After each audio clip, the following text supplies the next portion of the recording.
श्री स्वामी समर्थ। तर आज आपण देवपूजा कशी करायची या संबंधित आपण महत्त्वाची माहिती बघणार आहोत। तर शास्त्रानुसार देवपूजा कधी करावी आणि कधी करू नये याचे काही नियम घालून दिले गेले आहेत। चुकीच्या वेळेस केलेली पूजा आपल्याला फळ देत नाही, तर त्याचे विपरीत परिणाम आपल्याला भोगावे लागू शकतात। हिंदू धर्मात रोजच्या जीवनात सकाळी आंघोळ केल्यानंतर देवपूजा करावी असं सांगण्यात आलंय। आपणही अगदी रोज न चुकता देवपूजा करून आपापल्या कामाला लागत असतो। मात्र शास्त्रानुसार देवपूजा कधी करावी आणि कधी करू नये याचे काही नियमही घालून दिलेत। चुकीच्या वेळेस केलेली पूजा आपल्याला फळ देत नाहीत, तर त्याचे विपरीत परिणाम आपल्याला भोगावे लागू शकतात। पाहूया आपण पूजा कधी करावी आणि कधी करू नये। पूजा कधी करू नये।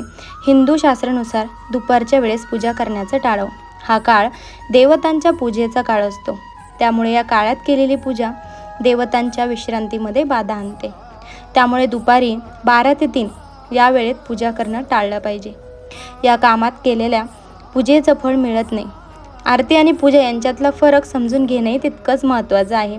पूजा केल्यानंतरनं आरती केली जाते, त्यानंतरनं देवता झोपी जातात। त्यामुळे पूजेच्या वेळेस पूजा आणि आरतीच्या वेळेस आरती केली गेली पाहिजे। मासिक पाळी सुरू असताना महिलांनी खास करून कधीही पूजा करू नये। या काळात देवळात जाऊन देवाची पूजा करू नका आणि घरातही पूजा करू नका। यासोबतच देवी देवतांच्या मूर्ती, पवित्र वृक्ष, वनस्पती आणि पूजा साहित्याला मासिक पाळीच्या काळात हात लावू नयेत। घरामध्ये सुतक आणि सोयरं असतानाही पूजा करू नका। म्हणजेच घरात नवजात बालकाचा जन्म झाला असला किंवा घरी कोणी मृत्यू पावले असल्यास पूजा करणे शुभ मानले जात नाही। ग्रहण इत्यादी काळात पूजा करू नये, परंतु या काळात तुम्ही देवांचे ध्यानही करू शकतात, मंत्राचा जप करू शकता।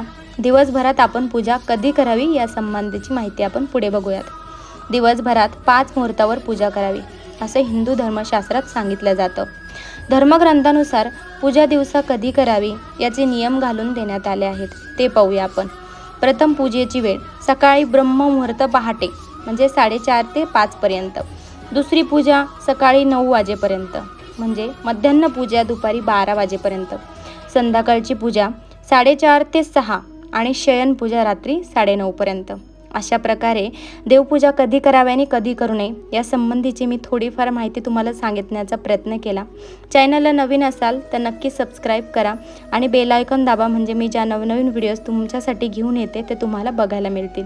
व्हिडिओ बघितल्याबद्दल धन्यवाद।